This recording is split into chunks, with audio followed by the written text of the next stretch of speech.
ہم میں سے کتنے لوگ ہیں جو واقعی علم کی سچی طلب بھی رکھتے ہوں اور وہ کہتے بھی ہو کہ رب زدنی علما، اللہ مجھے اور علم عطا کر. کیونکہ ہر روز انسان سیکھتا ہے، ہر روز. اور معلوم نہیں ابھی تک کتنی ہی باتیں ایسی ہوں گی جو ہمیں معلوم ہونی چاہیے اور ابھی تک پتہ ہی نہیں ہے ہمیں خود بھی. کسی کی کیا بات کریں، خود بھی نہیں پتا. پتہ نہیں کون کون سے ایسے غلط کام کر رہے ہوں گے لاعلمی اور جہالت کی وجہ سے، اور کون سی نیکیاں جو رستے میں پڑی ہیں، قدموں میں ہیں ہمارے، وہ ہم نہیں کر پا رہے صرف اس لیے کہ ہمیں پتہ ہی نہیں کہ یہ بہت ویلیویبل کام ہے. اگر ہمیں اس کی حقیقت پتہ چل جائے تو ہم لڑ جھگڑ کے وہ کام کرنے کو تیار ہو جائیں جس سے ہم عام طور پر مشکل سمجھ کے، چھوٹا سمجھ کے، غیر ضروری سمجھ کے ایک طرف کر دیتے ہیں. تو یہ لا علمی ہے نا، جہالت ہے. اگر پتہ ہوتا تو انسان ایسا نہ کرتا. پھر اس کی ترجیحات فرق ہو جاتی ہیں، اس کی ہرس مختلف ہو جاتی ہے عام لوگوں کی ہرس سے. اللہ نے ہرس رکھی ہے نا ہمارے اندر، تو وہ ہرس بھی پازیٹو ہو جاتی ہے. وہ ان چیزوں کی تلاش میں انسان چل پڑتا ہے جس سے بڑا فائدہ حاصل ہوتا ہے. وہ اپنے وقت، اپنی زندگی، ہر چیز کو بہترین جگہ پر انویسٹ کرنا جانتا ہے. بعض اوقات پڑھ بھی ہم بس دھکے کے پڑھ رہے ہیں، ہمیں کہہ دیتے ہیں پڑھ لو اور ہم پڑھ لیتے ہیں، اور یہ جو ہمیں کہتے ہیں اتنی دفعہ پڑھ لو تو پھر ہمیں پڑھنا پڑتا ہے، اور کوئی کہتا ہے یاد کرو تو پھر ہمیں یاد کرنا پڑتا ہے، یا کوئی کہتا ہے پڑھا دو تو ہمیں پڑھانا پڑ جاتا ہے. احسان جتانے والا رویہ ہمارا ہر چیز میں. اس پر بھی غور کرنے کی ضرورت ہے کہ نیکیوں کے موقع اللہ دے اور ہم اس کی اس طرح ناقدری کریں، ناشکری کریں کہ ان مواقع سے صحیح فائدہ ہی نہ اٹھائیں، اس وقت کو صحیح استعمال ہی نہ کریں. تو اگر یہ بات سمجھ میں آ جائے کہ اللہ کی خاطر کوئی بھی پابندی برداشت کرنی پڑے، کسی بھی چیز کی قربانی دینی پڑے، کچھ بھی چھوڑنا پڑے، تو مہنگا سودا نہیں، کیونکہ جو اس کے بدلے میں ملنے والا ہے وہ بہت بڑی چیز ہے. اور اس کی وجہ کیا ہے کہ ہم دنیا کی خوشی کو یا دنیا کی رونق کو یا دنیا کی نمائش کو ہی اصل سمجھتے ہیں یا اس کے پیچھے دوڑتے ہیں. تو بنیادی وجہ یہ ہے کہ دنیا کی اصل حقیقت ہمارے سامنے نہیں ہوتی، یا جو قرآن و سنت میں بیان کی گئی ہے اس کو ہم مانتے نہیں، سچ نہیں سمجھتے. مثلا اگر آپ دیکھیں دنیا کی حقیقت، یہ حدیثیں آپ نے پہلے پڑھ رکھی ہیں، صرف یاد دہانی کرانے کے لیے ایک جگہ بیان کروں گی، صرف ان کے ریفرنسز تھوڑے تھوڑے، کہ دنیا ہے کیا جس کو ہم اتنی اہمیت دیتے ہیں کہ اس کی وجہ سے اپنی جنت بھی قربان کی ہوئی ہے اور اللہ کی رضا اور باقی ساری چیزیں بھی پیچھے چلی گئی ہیں. اس کی حقیقت کیا ہے؟ کیونکہ جس کو دنیا کی حقیقت یاد رہے گی وہ اس دھوکے سے بچ جائے گا. کل بھی بات ہوئی تھی نا کہ یہ ایک قسم کا فریب ہے. ہم جس کو لذت کہتے ہیں وہ لذت نہیں ہے، وہ فریب لذت ہے. تو ہم اپنے آپ کو دھوکے میں رکھے ہوئے ہیں، جانتے بوجھتے ہم دھوکا کھا رہے ہیں. مثلا ایک حدیث میں آتا ہے کہ اگر اللہ کے ہاں دنیا کی قدر و قیمت مچھر کے پر کے برابر بھی ہوتی تو وہ اس میں سے کافر کو پانی کا ایک گھونٹ بھی نہ دیتا. اب نیکسٹ ٹائم آپ مچھر دیکھیں تو اس کو دیکھ کر پوری دنیا کو اس کے کمپیرزن میں رکھیں کہ پوری دنیا اس میں جو کچھ بھی ہے اس کی حیثیت یا اس کی حقیقت اتنی بھی نہیں اللہ کی نگاہ میں. اب جس چیز کو ہم بہت ویلیو دے رہے ہیں، بہت بڑا سمجھا ہوا ہے اور اس پہ مرے جا رہے ہیں، وہ کیا ہے؟ یہ مچھر کا پر. پھر ایک دفعہ نبی صلی اللہ علیہ وسلم مدینہ کی بالائی بستیوں میں سے کسی بستی کے بازار میں داخل ہو رہے تھے. صحابہ آپ کے دونوں طرف تھے. بکری کا بچہ جو چھوٹے کانوں والا تھا اسے مرا ہوا دیکھا. آپ نے اس کا کان پکڑ کے فرمایا تم میں سے کون ایک درہم میں خریدے گا؟ صحابہ نے کہا کیا ہم میں سے کوئی بھی اسے کسی چیز کے بدلے میں لینا پسند کرے گا؟ نہیں. ہم اسے لے کے کریں گے کیا؟ آپ نے فرمایا کیا تم چاہتے کہ یہ تمہیں مل جائے؟ صحابہ نے کہا اللہ کی قسم اگر یہ زندہ ہوتا تو بھی اس میں عیب تھا، کیونکہ اس کا کان چھوٹا ہے اور اب تو یہ مردار ہے. ہم میں سے تو کوئی اس کو فری میں بھی لینا نہیں چاہتا، اگر یہ زندہ ہوتا پھر بھی نہ لینا چاہتے. تو آپ نے کیا فرمایا؟ اللہ کی قسم، اللہ کی قسم، اللہ کے ہاں یہ دنیا اس سے بھی زیادہ حقیر ہے جس طرح تمہارے نزدیک یہ مردار حقیر ہے. اور یہاں سے نبی صلی اللہ علیہ وسلم کے سکھانے کا خوبصورت انداز بھی پتہ چلتا ہے کہ انہوں نے سچویشن کریٹ کر کے ایک ڈیمونسٹریشن کے ساتھ ایک چیز دکھا کے پھر سمجھایا، اور پہلے کوشچن کیا کہ لینا چاہو گے؟ تو وہ سب کے دماغ سوتے ہوئے جاگ گئے ہوں گے ہیں، اور سب کے اندر سے نہ اٹھی نہیں نہیں نہیں، اور پیسے اس کو پیسے سے خریدے؟ نہیں، یہ تو زندہ ہو تب بھی نہ لیں، کیونکہ یہ تو اتنا اچھا نہیں ہے۔ جب اچھی طرح نہ کر لی ان کے دلوں نے، اس وقت کمپیریزن کیا کہ دنیا تو اس سے بھی حقیر ہے اللہ کے نزدیک، اور پھر قسم کھا کے ایک بات فرمائی، قسم کھا کے، کیا واقعی ہمارے دلوں میں دنیا اور اس کی رونقیں اتنی ہی حقیر ہیں؟ ہم سب پوچھیں اپنے آپ سے، ہے حقیر؟ کوئی بھی چیز جس سے آپ بہت مروب ہوتے ہو، بہت امپریس ہوتے ہو، بڑی چیز سمجھتے ہو، اس کو سامنے رکھ کے خود سے پوچھیں، وہ دل ٹھنڈا ہو جائے گا، حسرت ہی کوئی نہیں رہے گی۔ ایک ہوتا ہے کہ کسی چیز کی حسرتیں دل میں رکھ کے صبر کر کے اور چپ کر کے اور اس کو ایکسپٹ کرنا، اور ایک ہوتا ہے کہ انسان حسرت بھی نکال دے، اور جب حسرتیں نکلتی ہیں تو نفس نفس سے مطمئنہ بنتا ہے، ٹھیک ہے نا؟ حسرتیں نکلتی ہیں تو نفس نفس سے مطمئنہ بنتا ہے، ورنہ حسرتیں دل میں باقی رہے تو دل بے چین ہی رہتا ہے کہ یہ کیوں نہیں، وہ کیوں نہیں، یہ ایسے کیوں، وہ ایسے کیوں ہے، مجھے یہ کیوں نہیں ملا، میرے ساتھ یہ کیوں ہو گیا۔ اطمینان نہیں نصیب ہوتا، نہ پھر عبادت میں اطمینان نصیب ہوتا، نہ کسی نیکی کے کام میں پھر چین ملتا ہے۔ پھر قرآن مجید کی آیت یاد ہے آپ سب کو، سورۃ الحدید کی، اعلموا انما الحیاۃ الدنیا لعب ولہو وزینۃ وتفاخر بینکم وتکاثر فی الاموال والاولاد کمثل غیث اعجب الکفار نباتہ ثم یہیج فتراہ مصفرا ثم یکون حطاما وفی الآخرۃ عذاب شدید ومغفرۃ من اللہ ورضوان وما الحیاۃ الدنیا الا متاع الغرور، الا متاع الغرور، دھوکے کا سامان ہے یہ۔ خوب جان لو کہ دنیا کی زندگی محض کھیل تماشا، زینت اور آرائش، تمہارا آپس میں ایک دوسرے پر فخر کرنا اور مال اور اولاد میں ایک دوسرے سے زیادتی حاصل کرنے کی کوشش کرنا ہے۔ جیسے بارش ہوئی تو اس کی نباتات نے کاشتکاروں کو خوش کر دیا، پھر وہ جوبن پہ آتی ہے، پھر تو اسے زرد پڑی ہوئی دیکھتا ہے، پھر آخر وہ بھس بن جاتی ہے، جبکہ آخرت میں سخت عذاب ہے۔ یعنی ایسی غفلت کی زندگی کا نتیجہ کیا ہے جو صرف آرائشوں کے پیچھے بھاگ دوڑ میں گزری ہو؟ اور ایمان والوں کے لیے کیا ہے؟ اللہ کی بخشش اور اس کی رضا، اور دنیا کی زندگی تو محض دھوکے کا سامان ہے، متاع الغرور۔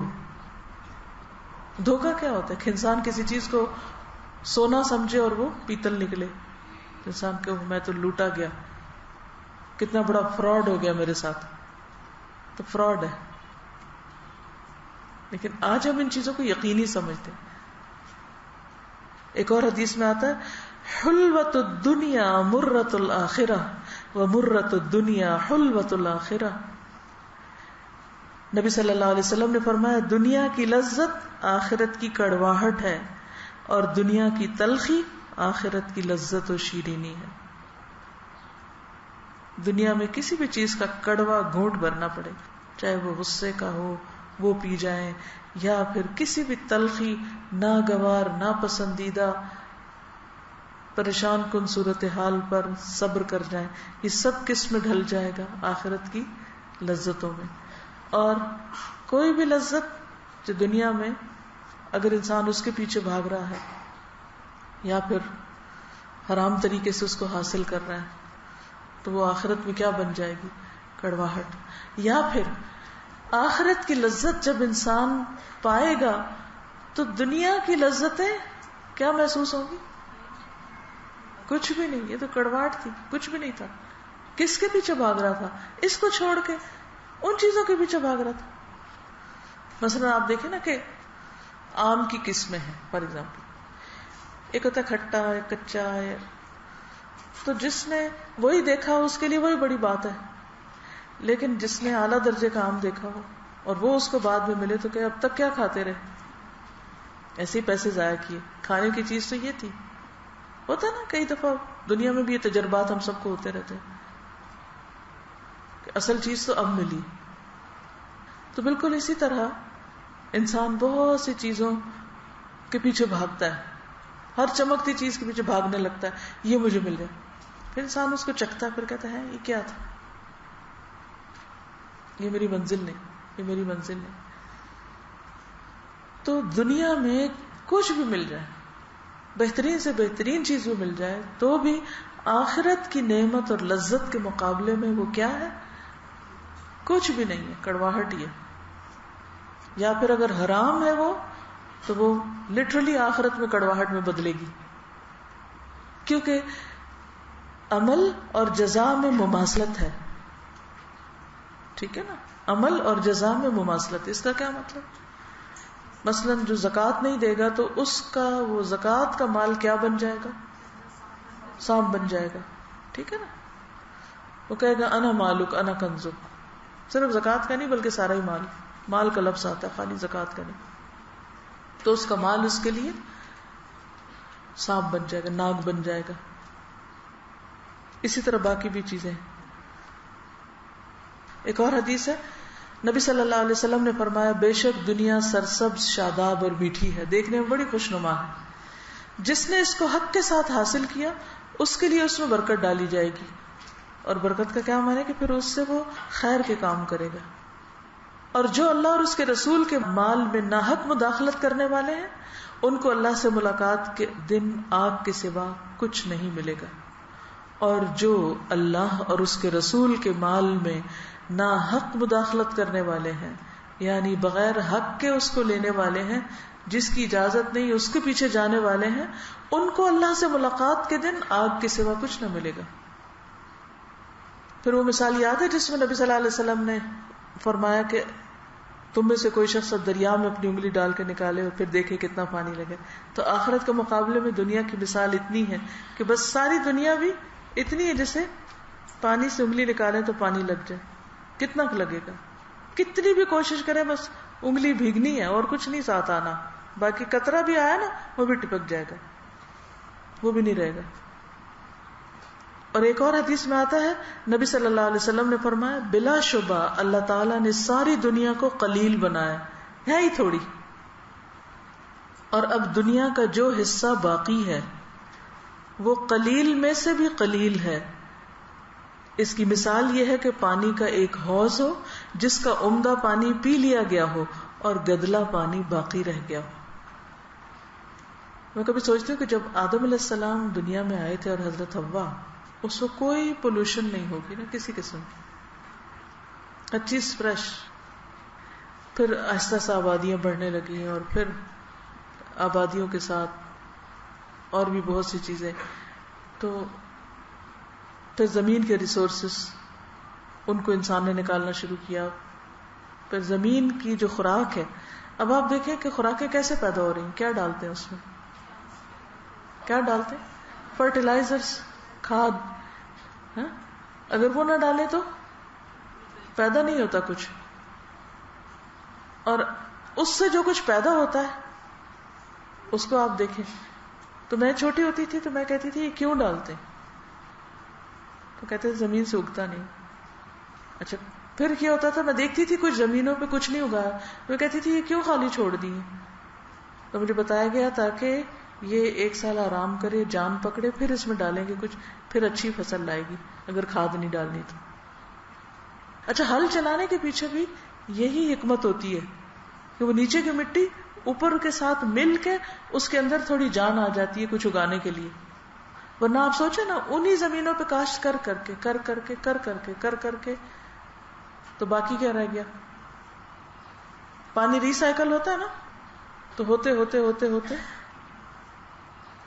یہی باقی چیزوں کی بھی مثال آپ دیکھیں کہ جو باقی رہ گیا ہے وہ ایسے ہی ہے جیسے بس گدلا، اور بھی اس کی ویلیو کم ہو گئی ہے. یعنی ویسے ہی دنیا کی ویلیو کچھ نہیں، لیکن جب سے دنیا بنی ہے تو اس حصے میں اور بھی ویلیو کم ہو گئی ہے اس کی. پھر آپ دیکھیں کہ دنیا کی ہر چیز کو زوال ہے. جو نیچے ہے وہ تو نیچے ہی ہے، لیکن کسی بھی اعتبار سے جو اوپر جاتا ہے اس کو بھی نیچے آنا پڑتا ہے. تو ہر ایک اوپر چڑھنے کا شوق ہوتا ہے نا، اوپر جاؤں. کتنا بھی اوپر جائیں نیچے آنا ہی پڑے گا، کیونکہ بڑائی صرف اللہ کے لیے، بڑا صرف وہ ہے، باقی سب کو زوال ہے. تو اس لیے جہاں بھی اللہ رکھے، کیونکہ انسان کی ایک بہت بڑی ویکنس ہے کہ وہ کیا چاہتا ہے، بڑا بن کے رہے. بڑا بننے میں اس کو بڑی لذت ملتی ہے، لیکن پھر وہی بات ہے، جو لذت ہے وہ کڑواہٹ ہے. اس میں آپ دیکھیے کہ گھر کی زندگی آپ دیکھ لیجئے، کوئی بزنس دیکھ لیجئے، کوئی جاب دیکھ لیجئے، کہیں بھی لوگوں کے ساتھ معاملہ کر کے دیکھ لیجئے، تو بہت بڑی ہیومن ویکنس کیا ہے کہ میری بڑائی مان لی جائے، دوسروں کو میں کنٹرول کر لوں، دوسرے میرے حکم کے تابع ہو جائیں. لیکن جب انسان مرتا ہے تو کیا ہوتا ہے، اس کا کنٹرول خالی ہاتھ، کچھ بھی کنٹرول میں نہیں. یہ حقیقت ہے دنیا کی. جس کے معلوم نہ ہونے یا جس کو یاد نہ رکھنے کی وجہ سے انسان ساری خرابیاں کرتا ہے. جب انسان غلطی کرتا ہے نا، تو اگر آپ کو احساس ہو جائے آپ نے کوئی چیز غلط کی ہے، یہ احساس بھی کم ہی لوگوں کو نصیب ہوتا ہے. خوش قسمت ہے وہ جنہیں احساس ہو جائے غلطی کر کے کہ میں نے ٹھیک نہیں کیا. تو پھر خود ہی سوچا کریں کہ کیوں نہیں کیا، کیا وجہ تھی، غلطی کے اصل ریزن کیا ہے. تو اگر آپ خود کو انالائز کرتے جائیں تو طے میں آپ کو نظر آ جائے گا. یہ دنیا ضرورت ضرور ہے انسان کی، لیکن دنیا کی چاہت غلط ہے. اور جتنی وہ چاہت کم ہوتی ہے انسان کے لیے بہت سی چیزیں آسان ہو جاتی. جب کبھی دل میں جلن کڑن شروع ہو تو پوچھا کرے اپنے آپ سے یہ کیوں ہو رہی ہے، میں کیا چاہتی ہوں. تو دنیا کی چاہت ہوگی. پھر دنیا ملعون بھی ہے. ملعون کیا ہے، جس پہ لعنت کی گئی. ترمذی کی روایت میں ہے، ابو ہریرہ کہتے ہیں میں نے رسول اللہ صلی اللہ علیہ وسلم سے سنا، آپ فرما رہے تھے دنیا اور اس کی تمام چیزیں ملعون ہیں، البتہ اللہ کا ذکر اور اس کی معاون چیزیں اور عالم یا متعلم. ان دنیا ملعونۃ ملعون ما فیہا الا ذکر اللہ وما والاہ. کوئی چیز جو اللہ کی یاد دلائے، چاہے وہ درخت پتھر ہی کیوں نہ ہو، اور یا پھر سیکھنے والا اور سکھانے والا، وہ ایک اچھا کام کر رہے ہیں. پھر آپ دیکھیے جیسے زوال کی بات ہوئی نا، تو سورۃ کہف میں بھی آتا ہے نا کہ انا جعلنا ما علی الارض زینۃ لہا لنبلوہم ایہم احسن عملا وانا لجاعلون ما علیہا صعیدا جرزا. سب چیزوں کو فنا. سورۃ یونس میں بھی وہ آتی ہے نا ایک مثال، انما مثل الحیات الدنیا کماء انزلناہ من السماء فاختلط به نبات الارض مما يأكل الناس والانعام حتى اذا اخذت الارض زخرفها وزينت وظن اهلها انهم قادرون عليها اتاها امرنا ليلا او نهارا فجعلناها حصيدا كأن لم تغن بالامس كذلك نفصل الآيات لقوم يتفكرون. دنیا کی زندگی کی مثال تو ایسے ہے جیسے ہم نے آسمان سے پانی برسایا جس سے زمین کی نباتات خوب گھنی ہو گئی، جس سے انسان بھی کھاتے ہیں اور چوپائے بھی، حتیٰ کہ زمین اپنی بہار پہ آ گئی اور خوشنما معلوم ہونے لگی، اور کھیتی کے مالکوں کو یقین ہو گیا کہ وہ اس پیداوار سے فائدہ اٹھانے پر قادر ہیں. تو یکا یک رات کو یا دن کو ہمارا حکم آ گیا، این فصل تیار کہ بس اب پروفٹ ہی پروفٹ، کہ اس وقت سب کچھ ختم ہو گیا. اور ہم نے اس کو کٹی ہوئی کھیتی کی طرح بنا دیا جیسے کل وہاں کچھ تھا ہی نہیں.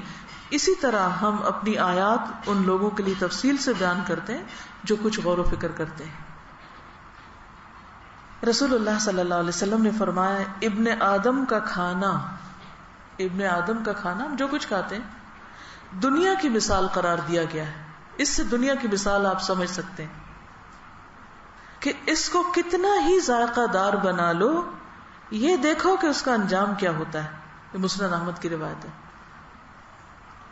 کتنا بھی کلرفل ٹیسٹی کھانا آپ کھا لیں تو آپ نے کیا فرمایا، یہ دیکھو کہ اس کا انجام کیا ہوتا ہے. بس یہی دنیا ہے، کتنی بھی خوشنما، کتنی بھی خوبصورت، کتنی بھی زیادہ اور کتنی بھی عمدہ اور کتنی بھی اٹریکٹو، لیکن دیکھو کہ اس کا انجام کیا ہوتا ہے. تو جس چیز کا انجام یہ ہے اس کے پیچھے انسان بھاگ بھاگ کے اپنے فرائض بھول جائے اور اپنا اصل مقصد بھول جائے جس کے لیے وہ دنیا میں آئے. ہم سب سوچ سکتے ہیں ہماری عبادتوں کا حال کیا ہے اور کون سی عبادت. مثلا اگر ہم تہجد نہیں پڑھتے تو کیا وجہ ہے؟ کیا وجہ ہے؟ تھوڑا سا انالائز کیجئے نا. کیا وجہ؟ نیند کی محبت اور رات کو دیر تک جاگنا. اچھا رات کو دیر تک کیوں جاگتے ہیں؟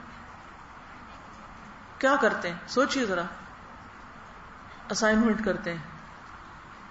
اچھا ٹھیک ہے اسائنمنٹ کرتے ہیں مان لیا. کبھی تو ایسا ہوتا ہے کہ فرض درجے کا کام رات کو دیر تک کرنا پڑتا ہے لیکن اکثر ایسا نہیں ہوتا. اس میں بھی ہم بعض اوقات کیوں ایفرٹ لگا رہے تھے تاکہ نمبر زیادہ آئے. وہ بھی ایک طرح سے کیا چیز ہے کہ زیادہ نمبروں کی ہرس یہ ہونی چاہیے کہ مجھے یہ چیز اچھی طرح سمجھ میں آ جائے اور یہ میرے عمل میں آ جائے. یہ زیادہ بڑی نیت ہونی چاہیے. قرآن پڑھنے کا سارا مقصد صرف پرچے لکھنا اور پرچے پاس کرنا ہی تو نہیں ہوتا کہ وہی ہمارے دماغ کو چھائے رہے. کیا چیز اوپر ہونی چاہیے کہ مجھے سمجھ آ جائے اور میرے عمل میں آ جائے. لیکن ہم سب کی زیادہ فکر کیا ہوتی ہے؟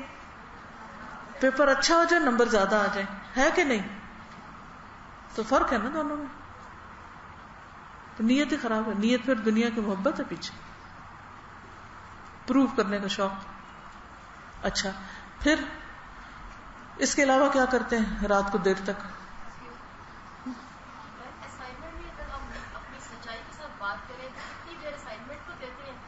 اسائنمنٹ سامنے ہے پھر کچھ اور کرتے ہیں پھر کوئی بات کی پھر کھانا کھایا پھر 10 منٹ اس کے پاس بیٹھے پھر اسائنمنٹ کھلی ہوئی ہے پھر اس کو تھوڑا سا یعنی بہانہ اسائنمنٹ ہے لیکن اور بہت سی چیزیں ساتھ ساتھ چل رہی ہوتی ہیں.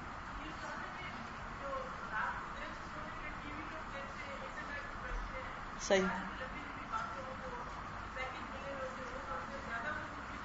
جی وہ کہتی ہیں کہ جو فون کے پیکیجز ہیں فری بات کرنے کے لوگ باتیں کرتے ہیں موبائلز پہ اور ٹی وی دیکھتے ہیں اور انٹرنیٹ پہ بیٹھے رہتے ہیں وغیرہ وغیرہ. یہ ہم سب کرتے ہیں نا. تو ہم سب خود اپنا حساب کریں اس میں سے کون سی چیزیں ضروری ہیں اور کون سی نہیں. کون سی مجھے اللہ سے قریب کر رہی ہیں اور کون سی دور کر رہی ہیں.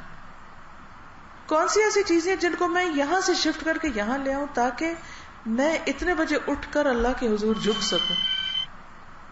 اگر رات کو دیر تک جاگ رہے ہیں صرف اس لیے کہ ہم بس ادھر ادھر کیونکہ وہ پروڈکٹیو ٹائم ویسے بھی نہیں اتنا ہوتا الا یہ کہ آپ دن کو لمبا سوئے ہوئے ہوں. وہ ایک اور غلط بات ہے کہ دن کو بہت دیر سو کے پھر رات نیند نہیں آ رہی تو اب نیند نہ آنے کے لیے پھر کچھ نہ کچھ کرنا ہے آپ کو. پھر یہ کہ صبح دیر سے اٹھیں گے اور تہجد تو رہ ہی جائیں گے. خیر فجر بھی رسک پہ آ گئی اور اگر فجر پڑھ بھی لی آنکھیں بند کر کے تو دوبارہ بستر پہ چلے جائیں گے. اب وہ اتنا قیمتی وقت جس کی برکت کی دعا نبی صلی اللہ علیہ وسلم نے کی وہ ہم نے مس کر دیا سو کے.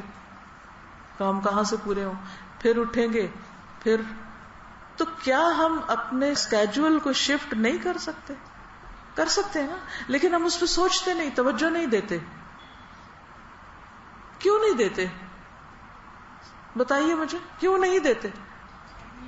اہمیت نہیں ہے کہ ان 2 رکعتوں کی کیا قیمت ہے جو فجر کی اذان سے پہلے پڑھ لیں گے. اس کی کیا قدر و قیمت ہے. آج کل آپ دیکھیے کہ تقریباً 4:40 پر فجر کی اذان ہو رہی. اگر آپ رات 10 بجے بھی سو جاتے ہیں اور 4 بجے بھی اٹھ جاتے ہیں تو آپ آرام سے کچھ نہ کچھ کر سکتے ہیں. اور اگر آپ 6 گھنٹے مثلا سو چکے ہیں تو دوبارہ فجر کے بعد سونے کی بھی ضرورت نہیں محسوس ہوگی آپ. عشاء کی اذان تقریباً 7:30 پونے 8 مثلاً اگر ہو رہی ہے ٹھیک ہے نا 8 بجے بھی ہو تو 8 سے لے کے 10 تک اس ٹائم کو آپ نوٹ کیجئے آپ کیا کرتے ہیں. ٹھیک ہے نا 8 سے 10 کے بیچ کا ٹائم عشاء کی نماز کے علاوہ کیا کیا ہو رہا ہوتا ہے. کیا اس کو کسی بھی صورت کم کر سکتے ہیں کہ وہاں سے صبح شفٹ کر دیں؟ ٹائم لگے گا اس کو لیکن اس شفٹنگ سے جو اجر عظیم آپ کمائیں گے وہ اس کے بغیر نہیں ملے گا. وہ اس کے بغیر ہے ہی نہیں. الحمدللہ اب راتیں تھوڑی لمبی ہو ہی گئی ہیں، اور 10-15 منٹ کا قیلولہ اگر دن کو نصیب ہو جائے تو بہت خوش قسمت ہے. پھر جو بندہ دنیا میں سب سے زیادہ نعمتوں میں ہوگا، قیامت کے دن اس کو بلا کر ایک جہنم کا غوطہ دے کے پوچھا جائے گا کیا کبھی کوئی نعمت دیکھی، تو وہ کیا کہے گا؟ کبھی نہیں دیکھی. پھر ہمارے لیے اصل مثال کون ہے؟ نبی صلی اللہ علیہ وسلم. یہ بتائیے آپ کو دنیا سے کتنی محبت تھی؟ آپ نے فرمایا نہ میں دنیا سے ہوں نہ دنیا مجھ سے ہے. لست من الدنیا ولیست منی. میں اس دنیا سے بلونگ نہیں کرتا، میں یہاں سے بلونگ نہیں کرتا. مجھے اور قیامت کو اس طرح بھیجا گیا ہے کہ ہم ایک دوسرے سے آگے بڑھنے کی کوشش کر رہے ہیں، یعنی پھر تھوڑا ہی وقت ہے باقی، یہ مراد ہے. ابو ذر کہتے ہیں میں رسول اللہ صلی اللہ علیہ وسلم کے ساتھ آپ کا ہاتھ پکڑے ہوئے تھا. آپ نے فرمایا ابو ذر اگر مجھے احد پہاڑ جتنا سونا یا چاندی مل جائے تو میں اسے اللہ کے راستے میں خرچ کروں. میں جس دن بھی مروں گا یہ نہیں چاہوں گا کہ اس میں سے ایک قیرات بھی میرے پاس باقی ہو. میں نے کہا اللہ کے رسول صلی اللہ علیہ وسلم ایک قنطار؟ فرمایا ابو ذر میں قلیل کی طرف جاتا ہوں اور تم کثیر کی طرف. میں آخرت کا ارادہ رکھتا ہوں اور تم دنیا کا. قیرات آپ نے الفاظ 3 دفعہ دہرائے. آپ کے گھر کا سامان کتنا تھا؟ چلیے پڑھ کے آئیے کسی کتاب میں سے سیرت کی. آپ صلی اللہ علیہ وسلم کے گھر کا سامان کتنا تھا؟ ٹھیک ہے، کوئی بہانہ تو ہو لائبریری جانے کا. اچھا یہ جو ہے ابو ذر کہتے ہیں کہ میں حضور صلی اللہ علیہ وسلم کا ہاتھ پکڑ کے چل رہا تھا اور آپ نے فرمایا اے ابو ذر اگر مجھے احد پہاڑ جتنا سونا مل جائے میں اسے اللہ کے راستے میں خرچ کر دوں گا. آپ سب ایک دوسرے کا ہاتھ پکڑیے اور کہیے. کہنے میں کیا حرج ہے؟ نیت تو کیجئے، ہاتھ پکڑیے. آپ نے دیکھا ہوگا کہ یہ کہنا بھی کتنا مشکل ہے. جی ہو گیا پورا؟ کس دل سے کہا؟ سچے دل سے، یقین سے. واقعی. اور اگر 1 کلو سونا مل جائے آپ کو شادی میں پھر کیا کریں گی؟ چل پتا جائے گا. جی حدیث میں ذکر ہوا کہ احد پہاڑ کے برابر بھی سونا اگر ہو. یہ سن کر میرے آنکھوں کے آگے پہلے تو احد پہاڑ آ گیا اور اتنا بڑا اور اتنا سونا. ساتھ ہی ذہن میں حضرت عمر رضی اللہ تعالیٰ عنہ کا دور خلافت کا خیال آیا جب کہ جنگ قادسیہ میں مدائن فتح ہو گیا اور اس قدر مال غنیمت میں سونا چاندی ہیرے اور جواہرات آئے کہ ہر برتن تقریباً سونے یا چاندی کا تھا. تخت و تاج تو اس کے علاوہ تھا. یہ تمام سامان انہوں نے انتہائی امانت داری سے مدینہ منورہ بھیجا اور مسجد نبوی میں سارا سامان ڈھیر کر دیا گیا.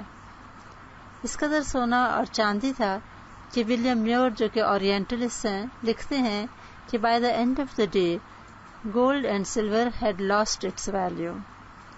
یعنی اتنا تھا کہ اینڈ میں دیکھ کے دیکھنے والے کی بھی آنکھیں سیر ہو گئیں اور سونے چاندی کی کوئی وقت نہ رہی. لیکن ان سب چیزوں میں جو ایک انتہائی نادر اور انقا چیز تھی جو مسلمانوں کے ہاتھ لگی وہ فرش بہار تھا. یہ ایک بہت بڑا قالین نما فرش تھا جس کے بارے میں کہا جاتا ہے کہ 60 کیوبٹ میٹرز اس کی میجرمنٹ تھی. ایرانیوں کے ویسے بھی قالین بہت خوبصورت ہوتے ہیں لیکن یہ قالین اس لحاظ سے بہت نادر تھا کہ وہ نہ تو ریشم سے بنا ہوا تھا اور نہ اون سے، وہ سونے کے تاروں سے بنا ہوا تھا. اور اس کے اندر پورا ایک باغ کی سینری جس طرح سے بنائی گئی تھی، اس باغ میں جو ندیاں دکھائی گئی تھیں وہ سچے موتی یعنی پرلز کی تھیں.